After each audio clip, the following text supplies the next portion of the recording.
Hey everyone, welcome back to the channel. Today I'm going to show you how to make liver pate that's not gross and is actually palatable for any critic. So let's get into it.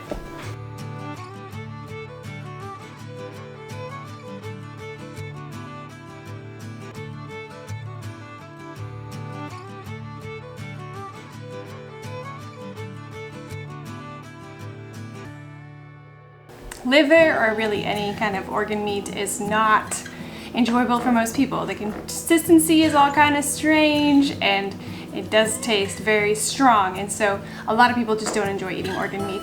But it's so good for you, and we'll get into that later in the video, but I know you're probably here because you just want to make the pate. So I'm gonna walk you through how to make this beef liver pate first, and then I'll give you the health benefits at the end of the video. The first thing I do before we even touch the liver is just chop an onion first. The onion and garlic is really going to help make this liver palatable. So you do want to start by using your chopping board to chop those things first. Chop up the onion, chop up the garlic. Doesn't really matter how small or big because it's all going to go in the food processor, but start with that and put it aside. And then you want to slice your liver into about 1-inch cubes. Now a lot of stores already chop it for you, so when you're buying it, you're getting a bag full of already chopped liver. Don't take out your ruler, it's not necessary. Just small enough where, you know, a lot of heat is getting evenly around a smaller part, so it cooks a bit faster. Next, you want to heat up a pan and start to saute those onions.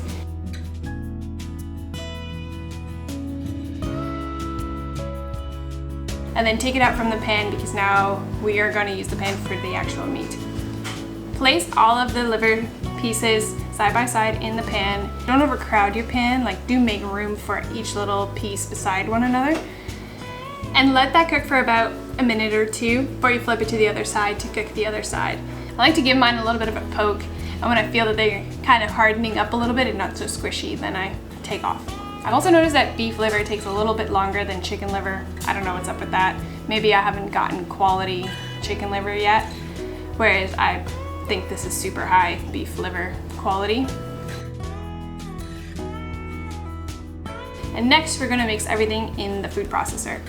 Start by adding all the ingredients on this list that I'm gonna give you, except for the olive oil. That we're gonna drizzle in slowly to get to the desired consistency of the pate that you want, so it might be different for everybody. So start with mixing the following ingredients together. Now I'm going to give you a specific order because I actually use the food processor to chop a few things for me. So for example, I start with the garlic so that that can chop fine first in the food processor, and then I add the onions that are already cooked, the beef that you just cooked, the herbs, salt and pepper, and a little bit of allspice.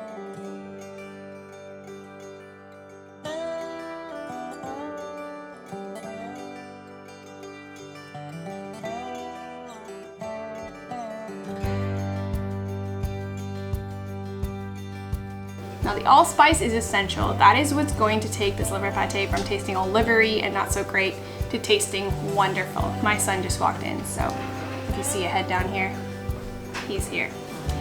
Add all of that to your food processor and then mix it together. Once you've got a rough mix going, you want to start drizzling in that olive oil. Add as little or as much as you want to get to your desired consistency, and boom, bum, you've got your liver pate that doesn't taste gross. Now I've talked about beef liver before, and people are always really interested in the health benefits, but another big question I get is how much to eat. And this is so interesting because I guess there's articles that are going around or some research that say that, you know, there's so much nutrients in liver that it could be toxic. It's hard to know what to believe, honestly, with so much information. Now, I'm not a physician, doctor, nutritionist, I'm nothing, no qualifications, so you should do your own research and make your own informed decisions. But here's my logic. A cow weighs a lot. I think I Googled on our invoice, usually from our bulk meat, it's around 400 pounds, and that's half a cow. So I think 800 pounds is not irregular. I think I've heard of over 1,000 pounds for a cow. I think that's what the carcass in hanging weight. I'm not sure exactly specifically if that has the carcass in or what all they've removed when it's hanging there, or if that's the before weight. I don't know. but that's still very high. And if you Google it, Uncle Google, you'll see that the liver is about like 1.2 to 1.45% of the entire animal. So a very small amount. And so my logic just tells me, eat the liver in proportion to its weight of meat of the animal. So pretty simple for us. We get a half share of cow every few months. So when we get that, we get a share of liver. Once we are done eating that share of meat and the liver, we just get another share and more liver. And so that's kind of the pace that we're eating liver at. And that feels fine. So I think there are seasons when you can, maybe have more. If you've had surgery and you need to replenish minerals in your body, maybe postpartum. Again, not medical advice, but just my logic tells me if your body is depleted of nutrients, this is a great way to top it up. And then for the rest of us, it's good to have it every now and then when you eat beef, and it's a percentage of what you would eat in relation to the rest of the meat on the animal. So that's my take on that. And then its actual health benefits, which I never really cared about vitamins and minerals in my food, but I guess if you're eating for some specific diet or wanting to know, maybe having to focus on certain minerals and vitamins that you should get more of or measure for some reason, this could be helpful.